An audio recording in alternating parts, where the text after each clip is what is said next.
ધોરણ 7 વિષય ગણિત પ્રકરણ 7 રાશિઓની તુલના। તેમાં આજે આપણે દેખીશું કે ગુણોત્તરની ટકાવારી શું છે। તો ગુણોત્તરને અંગ્રેજીમાં કહેવાય રેશિયો। શું કહેવાય? રેશિયો। શું કહેવાય? રેશિયો। તો ગુણોત્તરને અંગ્રેજીમાં કહેવાય રેશિયો। અને ગુણોત્તર કોને કહેવાય કે એક સંખ્યા બીજી સંખ્યા કરતાં કેટલા ગણી કે કેટલામાં ભાગની છે। એ કોઈ સંખ્યા છે તે બીજી સંખ્યા કરતાં કેટલા ગણી કે કેટલામાં ભાગની છે તે દર્શાવે તેને શું કહેવાય? ગુણોત્તર। શું કહેવાય?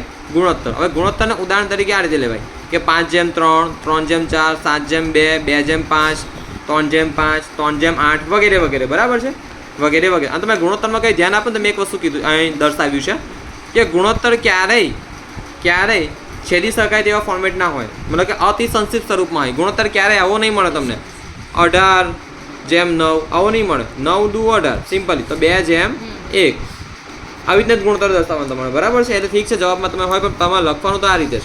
ઓકે, હવે ધ્યાન નહીં એકમ ન હોય તેનો ક્યારેય એકમ ન હોય। બરાબર? એકમ ના હોય। આ એકમ આવે ને સેન્ટીમીટર, કિલોમીટર, મિલીમીટર, કિલોગ્રામ, ગ્રામ, હા, રૂપિયા, તેવા કોઈ પણ એને એકમ, રૂપિયા, પૈસા, તેવા કોઈ પણ એને એકમ નહીં હોય।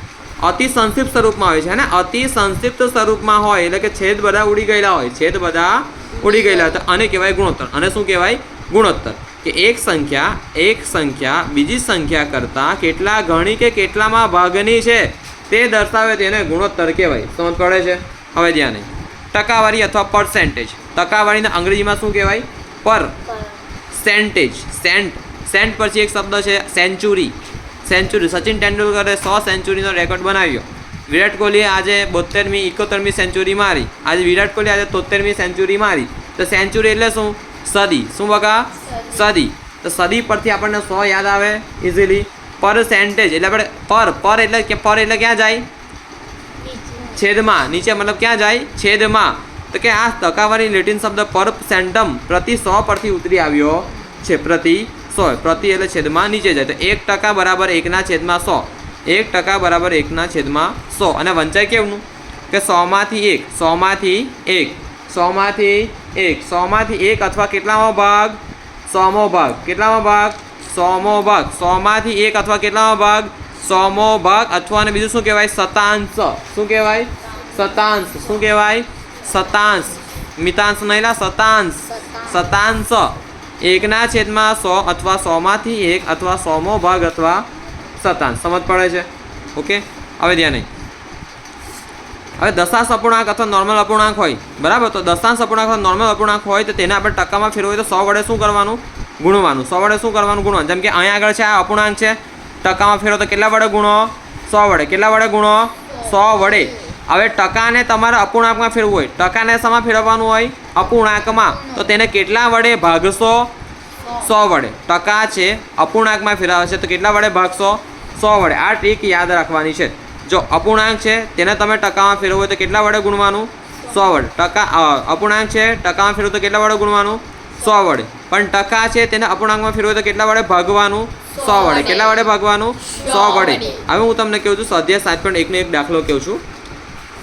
અપૂર્ણાંકને ટકામાં ફેરવો। 1/8 છે તેને તમારે ટકામાં ફેરવવાનું છે। મેં તમને શું કીધું? અપૂર્ણાંક હોય તેને ટકામાં ફેરવવા માટે કેટલા વડે ગુણવાનું? 100 વડે। તો કે 1/8 ગુણ્યા 100 વડે ગુણ્યું। હવે ટકામાં એટલે પાછળ ટકા અહીં લખી દેવાના। બરાબર? આ અંશ અહીં અંશ છે અને આની સાથે અંશનો શું થશે? ગુણાકાર। તો 100 × 100/8 ગુણ્યા, બરાબર છે? સોરી, ટકા। તો 100/8 કરો। 8 × 8, 10માંથી 8 જાય તો 2। હવે 0 ને ઉતાર્યું। 8 દુ 16, 20માંથી 16 જાય તો 4, 20માંથી 16 જાય તો 4। હવે ભાગ ના ચાલે તેનું અહીં પોઈન્ટ। અહીં પોઈન્ટ જો તમે અહીંથી ડાયરેક્ટ આ રીતે લખો ને તોય ચાલશે। 2 તમને જવાબ કહો 12। આ ઉપરનું અહીં આવશે, પછી ઘડિયાળની દિશામાં જાઓ, પછી ઉપર 4 આવશે, પછી છેદમાં 8 તો છે જ। આ રીતે પણ લખાય। બીજું કઈ રીતે લખાય? 4 દુ 8, અહીં એકડો વધે તો આ રીતે પણ લખાય। 12.1/2 આ રીતે પણ લખાય। ત્રીજું કઈ રીતે લખાય તે સમજાવું, ધ્યાન નહીં જો હજુ આગળ દેખો। હવે અહીં આગળ પોઈન્ટ પછી શું? 0 0 0। હવે આ એક 0 મેં નીચે ઉતાર્યું। 8ના ઘડિયામાં 40 આવે। 8×5 = 40। અહીં પોઈન્ટ મૂકવાનું ને એટલે 8×5 = 40, 0 0। તો જવાબ શું આવ્યો? 12.5%। કેટલું આવ્યું? 12.5%। તો આ 3 જવાબ સાચા છે। 1 2 અને 3 જવાબ સાચા છે। 3 જવાબ સાચા છે। સમજ પડી? આ બીજો દાખલો 5/4 અને શામાં ફેરવવાનું છે? ટકામાં. તો ટકામાં ફેરવવા માટે કેટલા વડે ગુણવું પડે? 100 વડે. અપૂર્ણાંકને ટકામાં ફેરવવા કેટલા વડે ગુણવું પડે? 100 વડે. તેને આપણે 100 વડે ગુણીએ 5/4 ગુણ્યા 100%.